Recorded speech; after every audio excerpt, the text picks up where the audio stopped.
بسم اللہ الرحمن الرحیم۔ السلام علیکم ورحمۃ اللہ وبرکاتہ۔ ایک دفعہ ملک الموت نے اللہ تبارک و تعالیٰ سے حضرت ادریس علیہ السلام کو سلام کرنے اور ان سے ملاقات کرنے کی اجازت مانگی۔ جب ملک الموت حضرت ادریس علیہ السلام کے پاس آئے اور کہا میں چاہتا ہوں کہ آپ کے ساتھ رہوں، تو حضرت ادریس علیہ السلام نے منظور فرمایا اور وہ ایک دوسرے کے رفیق ہو گئے اور وہ مدتوں تک ساتھ رہے۔ آپ علیہ السلام دن کو روزہ رکھتے، جبکہ رات کے وقت حضرت ادریس علیہ السلام کے پاس من و سلوہ پہنچ جاتا جس سے وہ افطار فرماتے۔ وہ ملک الموت کو بھی کھانے میں شریک ہونے کی دعوت دیتے، مگر وہ کہتے تھے کہ مجھ کو ضرورت نہیں ہے اور نماز میں مشغول رہتے۔ حضرت ادریس علیہ السلام تھک کر سو جاتے تھے، لیکن ملک الموت کو نہ سستی لاحق ہوتی تھی اور نہ وہ سوتے تھے۔ اسی طرح چند روز گزرے، یہاں تک کہ ایک روز وہ انگور کے ایک باغ اور بھیڑوں کے غول کے پاس سے گزرے۔ ملک الموت نے پوچھا کہ آپ پسند کرتے ہیں کہ ہم بھیڑ کا ایک بچہ اس غول سے یا اس باغ سے انگور کے چند خوشے لے آؤں تاکہ آپ شام کو اسی سے افطار کر لیں؟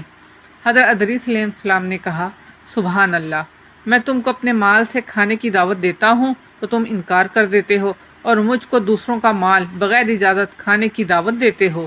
تم نے میری صحبت کا خوب حق ادا کیا ہے، بتاؤ تم کون ہو؟ کہا کہ میں ملک الموت ہوں۔ تو حضرت ادریس علیہ السلام نے کہا تم سے میری ایک حاجت ہے۔ انہوں نے پوچھا کیا؟ کہا چاہتا ہوں کہ مجھ کو آسمان پر لے چلو۔ تو ملک الموت نے خدا سے اجازت لے کر ان کو اپنے پروں پر بٹھایا اور آسمان پر لے گئے۔ پھر حضرت ادریس علیہ السلام نے فرمایا کہ میری ایک دوسری حاجت بھی ہے۔ پوچھا وہ کیا؟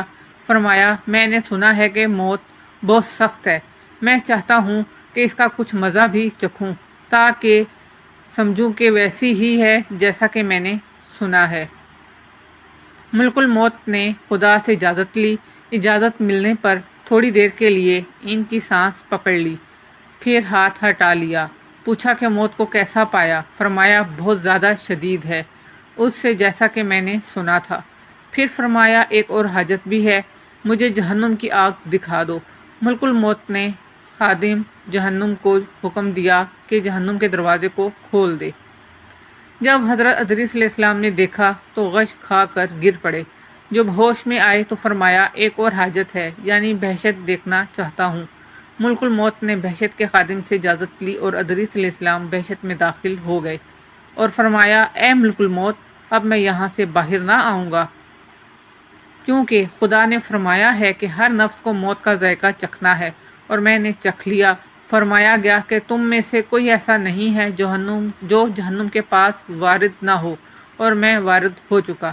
بہشت کے بارے میں فرمایا کہ اہل بہشت بہشت سے باہر نہیں جائیں گے، اور اس طرح حضرت ادریس علیہ السلام جنت میں رہ گئے اور ابھی تک جنت میں ہی موجود ہیں۔ اگر آپ کو آج کا یہ واقعہ اچھا لگا ہو تو آپ میرے چینل کو لائک اور سبسکرائب کر دیں۔